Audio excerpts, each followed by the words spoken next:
Hi folks, Clinton here. Got some more things to share with you all this time. A little bit on safety and a little bit on prep and what you're going to be dealing with while you're basically prepping up your stock.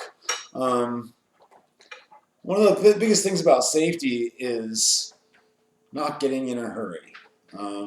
Haste makes waste. If you plan your project, make sure you have all your material ready, all the tools needed for that project. Chances are it's going to go a lot more smoother. And with that, less chance of error to occur.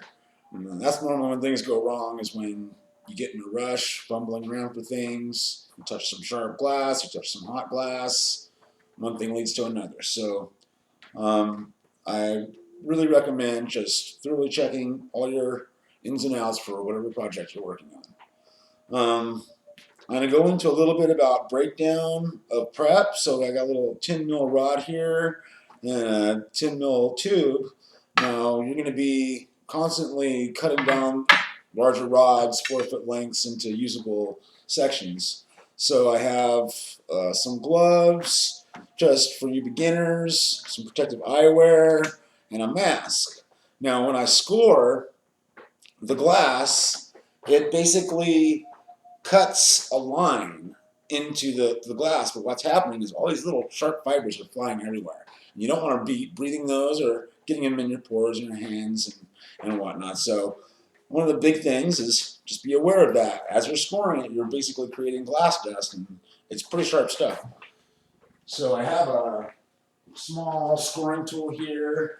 This is a square carbide scoring tool. So basically what I'm going to do is I'm going to get and dig in with one edge, and I'm going to carve a line into the glass. It's going to scratch it. And then I want to create a fairly deep scratch, not so hard that you break it, but just hard enough that it scratches the surface. So let me put my mask and my gloves on and give you a quick example of this.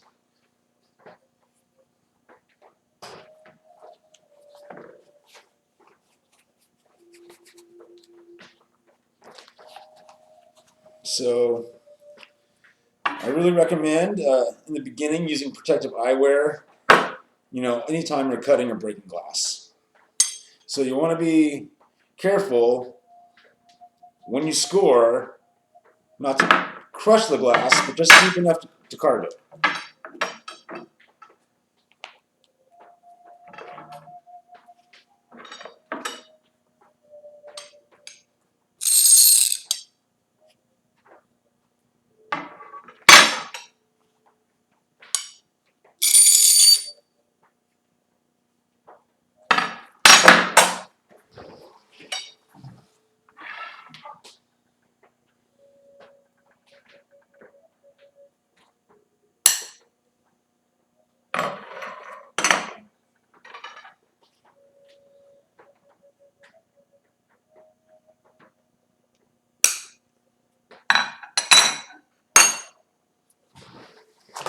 Okay, so what I did there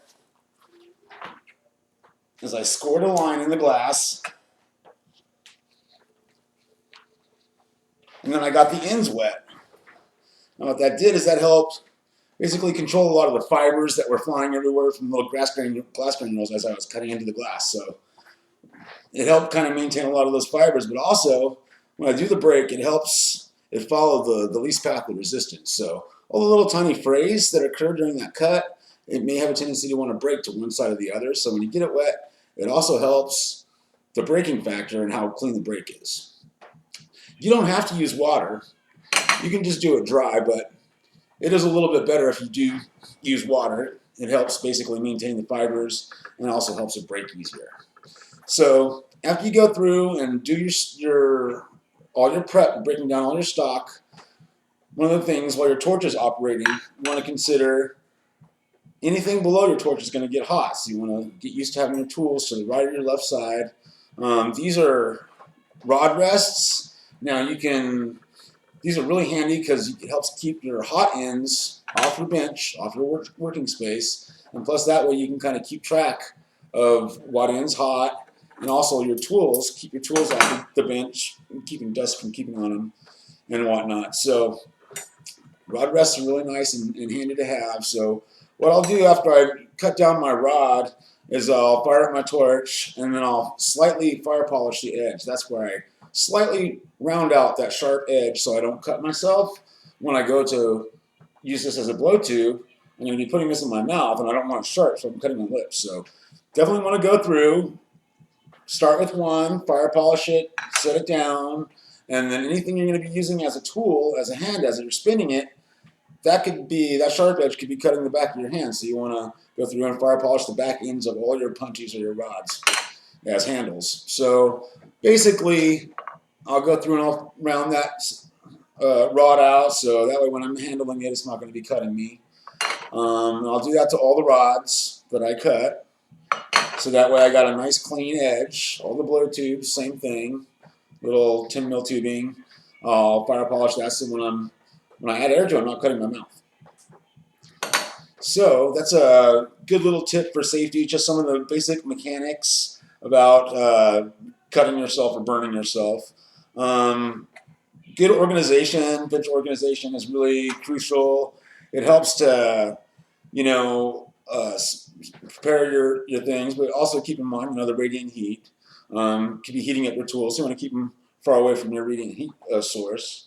The biggest thing, ultimately, about safety is being patient, planning your moves, making sure you have all your tools needed for your project. All these things are really beneficial in safety, really, because a lot of times the accidents happen when you get in a hurry. So as far as that's just some basic mechanic stuff to think about. It's many people have their different approaches, and that's all good. I just want you guys to have a good, safe starting point. So I'd like to go in a little bit about how to nurture both sides of this process as you go along. I won't have enough time for this, so I may have to get into this with some other videos, but I would say be observant. Each shape you do, represents some form out there in the universe. How can it relate to, your quest to create? And it will teach you, the glass will teach you, from a ball to a rod form to a rounded edge. Every different shape is representational in some way or another in nature or the mechanical world.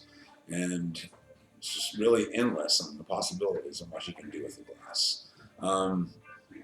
Pay attention to the shapes. The shapes will tell you what they can do, and then you work with those shapes to create your vision and the work that you want to create with glass.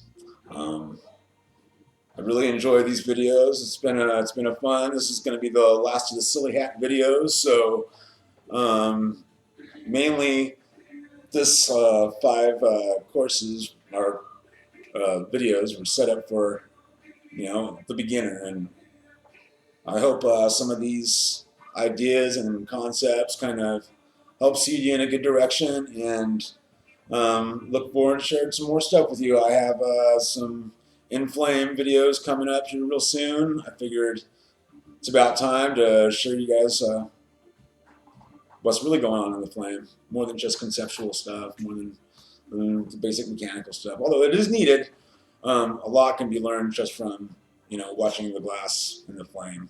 You can actually see and react to these different motions, and that's really where the magic's at. It's always a blessing. I've enjoyed this journey, and I hope you enjoy yours.